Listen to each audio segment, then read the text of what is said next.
now that the two-part system is effective, you could access up to 30,000 Rand from your pension fund. And this might sound tempting because maybe you want to settle off some debt or you have a pressing need for the money. Stop. Before you touch your pension fund, watch this video to learn about the tax implications and other potential losses. If you've decided to not access your money because you want to preserve it for your retirement or resignation, this video is crucial for you too. Your pension fund money is in a pool with other members, and what they do could significantly affect you. If there's one video of mine that you want to watch until the end, let it be this one. Remember to share this video with other government employees. If others are not empowered with this knowledge and they withdraw the funds, you could still lose out on money. So it's important that all members are properly educated. Now, I want to start off by first giving you a little bit of an understanding as to how the pension fund operates, or rather how the two-part system operates. And we'll look into the differences between how it is applied to your pension fund versus a retirement annuity as an example. And we'll look briefly at a before and after, and then we'll go into some of the fine prints which is applicable to the pension fund itself. So assume you have money that's sitting inside a retirement annuity. So I'll just put it here as an RA. And in my example, let's say you have 3 million Rand. Before a two-part system, everything sat inside of one pot for that retirement annuity. However, what's happening going forward is the money is getting split into 3 pots. So you'd have the first pot, which is referred to as a vested pot, meaning whatever money was inside that retirement annuity before this law came in effect will get moved inside there. Then you have another portion, which is here, and we will call this pot a savings pot. Now, what actually happens is you're entitled to access up to 30,000 Rands of money. In my example, I'm going to use 30,000. So from the vested pot, 30,000 becomes shifted over into the savings pot so that you can access this money. And then you have the last pot, which is now referred to as your retirement. Now, this is not to be confused with retiring or resigning. It's just how these pots have been termed. So in essence, technically, although it's a two-part system, there are 3 pots that have been set up here: a vested, savings, and retirement. The savings pot is what you can access before you formally decide to retire or resign, or before you actually exit. Your vested pot consists of money that you've had prior to the system coming in effect, and your retirement pot consists of money that is protected. Basically, in a way, you cannot access this until you actually get to a point where you are formally retiring, which is usually about age 55. So now we understand how the system works. Relatively straightforward when it's not a defined benefit fund like a retirement annuity. It's straightforward. However, your pension fund is a defined benefit fund, which means the rules that apply are slightly different, which I'll go into now. Now, say in my example, I'm saying that instead of a retirement annuity, I'm changing this to say this is your pension fund. And we'll stick with the same example of 3 million Rand that's sitting inside of your pension fund. For now, I don't want you to be confused with the numbers. So if you follow along, we just want to make this as easy as possible. Once you understand the basics, you can always apply it based on your figures. So in essence, before this had taken place, all your money was in one pool in the pension fund. Now going forward, it's split into 3 pools. So you have bulk of your money, which should sit inside of the vested pot. And then you have a portion that goes from the vested pot into your savings pot here. Now you could access up to 30,000. It's not necessarily that you're going to get the full 30,000, it's up to 30,000. And then your contributions going forward would now start to flow inside of the retirement pot, right?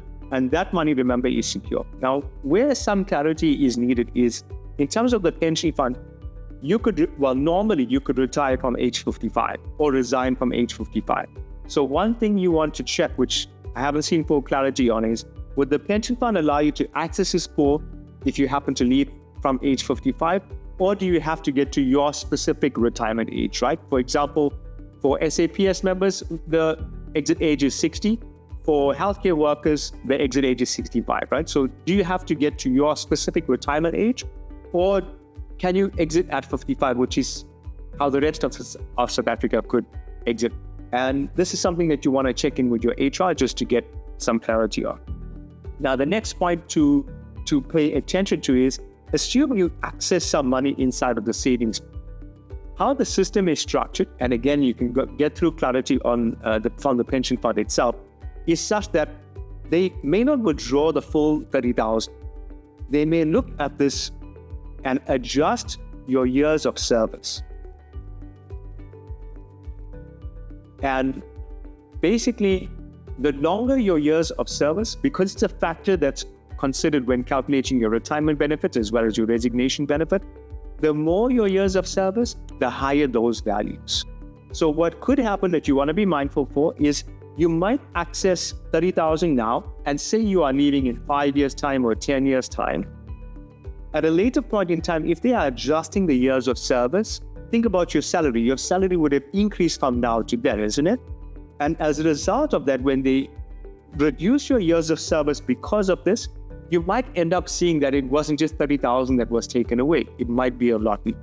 Now, why it's structured like this is the pension fund is a defined benefit fund, right? A defined benefit fund. Everything inside of the fund works according to a set of formulas. So it's not straightforward like the example I gave you with the retirement annuity, right? It's 30,000 paid out. It's not straightforward like that. So this is the first point that you want to be mindful of, and why I think it's important for government employees to be educated about this. And ideally, you don't want to access the money, right, for these reasons. Now, the second reason I want to share with you is, if you have a look closely, assuming this was not a pension fund, it was your retirement annuity. It is your retirement annuity, you agree? It doesn't belong to anyone else. It's your retirement annuity. And as a result, everything the decisions that you take as a result of it being your retirement annuity, it affects only you. You agree? Now you're sitting in a pool where it's not just you inside of that pool. You're sitting in a pool with approximately plus minus 1.2 million other government employees. So think about this. The decisions that you make doesn't just affect you inside of the fund. It's affecting everyone that's sitting inside of the fund. So notice, you might have a situation where, just using an example to illustrate, say you have 300,000 members of this, right? Wanting to access some money. Now, let's call it the 30,000s. The total here is 9 billion rand. This is a huge amount of money, wouldn't you agree? And it's a lot of money that the fund has to pay out in a very short space of time. So naturally, that could affect the profitability of the fund. And the fund then has to consider the remaining members inside here. Is it enough? Is the money that's sitting in the fund enough to ensure that all the members can be paid out? If it's not enough, this is where they might go back to revisit the formulas, adjust them in order to cater so that the fund becomes enough. Now, you want to be mindful of this one because formula changes or actuarial factors had been adjusted in the past, most recent of which happened between the October-November 2022 period. I have done YouTube videos to guide members on that, as well as guiding you in terms of how do you check to see on the two-part system whether there might have been any losses that had occurred. So be mindful. Although you might decide that you are not accessing any money from the fund, and you might feel your benefits are all protected, if a number of other members start to access money, this means that it can put your pool at risk as well. So just be mindful of that. This is why I say when it comes to government employees accessing the money, ideally, you shouldn't be taking out this, right? And of course, in addition to that, we must be mindful what happens from a tax perspective on the 30,000s. Now, I'll explain this one quickly. And this time we're talking about tax. So from a tax perspective, that 30,000 that gets accessed, and I'm using 30,000, remember it's the amount that you are withdrawing, and hopefully you're not going to withdraw right after watching this. So I'm going to call this from the two-part, that 30,000. From a tax perspective, SARS is looking at all of your incomes. So they are looking at all the income that you earn and they're consolidating it. So that 30,000 would be added into your salary. And if you remember how the tax guide operates, right? The more you earn, the more tax you're going to pay. So usually your salary is taxed at a certain level, at a certain percentage. Now the 30,000 would be added into that salary. which means it's possible that you might be pushed to a higher tax bracket. And if you get pushed to a higher tax bracket, let's use an example. Say, for example, that you're in a 31% tax bracket. I'm just using examples to make the clarity, right? To give you the point. And once it's added, the new total pushes you up to 36%. So observe what is happening. It's not just the 30,000 that's going to be taxed at 36%. It's the 30,000 plus your entire salary that's going to be taxed. So in essence, you're going to pay a lot more in tax than what you should have paid. I hope the video has been helpful for you. In fact, I've shared with you 3 secrets here. So tell me which one has been most appealing to you. And I want to ensure that all government employees are empowered with this knowledge. So if you can help me out, share the videos amongst your friends and your colleagues so you know that the fund becomes protected.